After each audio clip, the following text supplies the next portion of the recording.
Hello everyone.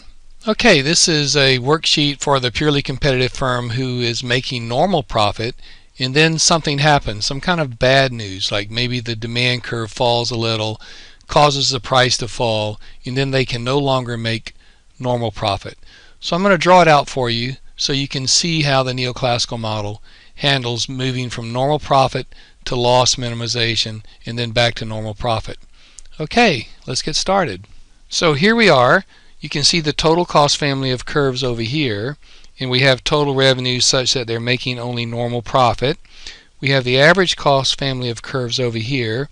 This is our equilibrium price, and bringing that equilibrium price into the average cost family, this light blue line is called the price line or the marginal revenue line. And then of course Q star is where marginal revenue intersects marginal cost. That would be right here. And then this would be Q star. So again, now to remember how these two graphs are connected, if this number is 500, just making that up now, then this number over here would be 500.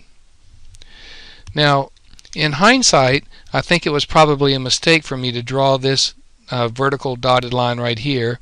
The only reason it's drawn there is to show you how this construction must work. So if you don't mind, I'm going to take it out. Okay, that's about the best I can do. Now, this firm is in long-run equilibrium. There is no reason for new firms to come in or for firms to exit. They might do so by just random chance, but there's no reason to assume there would be a net increase or decrease in the number of firms. Now, let's imagine that something happens to upset things. For example, maybe the demand curve falls. Some kind of bad news causes the demand curve to fall, and of course we would then get a new equilibrium price right here, and you could bring that price into the average cost family of curves. And now I hope you can see that this firm cannot cover its cost any longer. It will set marginal revenue equal to marginal cost just like it did before. That'll be here.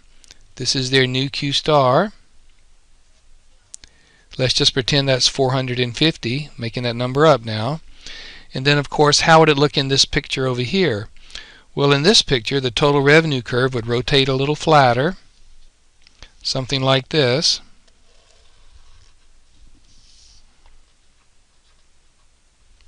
And then Q star, there is no profit maximizing output. The best we can do now is to choose an output that minimizes our losses.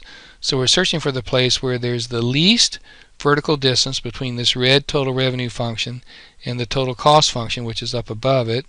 To me, it looks like it's about right there. And that number would be 450. Now, if you met this person at a party and you ask them, hey, how's business? They would say, business is terrible. We're losing money. And then you might ask them, well, gee, if you're losing money, why not just shut down? And the reason that they don't shut down is because if they do shut down, they still have to pay their fixed cost. Remember, this is total fixed cost right here. So this is their loss if they shut down. And then, of course, their loss of continuing to operate is just the difference between their total revenue and their total cost. So this is their loss if they continue to operate. And I hope all of you can see that that loss is less than the loss of if they shut down. So even though it's terrible, continuing to produce is still better than shutting down. Of course, as time goes by, no firm can operate at a loss forever. So little by little, firms will begin to exit. Maybe it'll be this firm that we're studying here, but it could be other firms. So as firms exit, what will happen is that the supply curve will begin to shift back to the left. First just a little, then a little more, and a little more.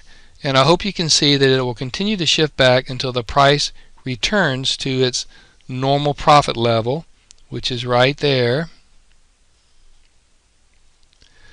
So the supply curve will shift back to there, which will cause the price, which had fallen, to go back to its normal profit level, and that will cause the price line in this graph to edge up back to where it was before, returning the firm to normal profit. And in this situation over here, this total revenue curve will get steeper and steeper and steeper and steeper until again we're back to normal profit. So normal profit is the long run condition, but of course in the short run you might lose money, which is the case I've drawn here, or you might make economic profits, which is in the other lesson before this one, where the total revenue curve would be up here someplace and the price would be much higher. So in the short run you can make economic profits, you could lose money, you could even make normal profits. But in the long run, the purely competitive firm can make only normal profits. Okay, so I hope this lesson was helpful. Good luck.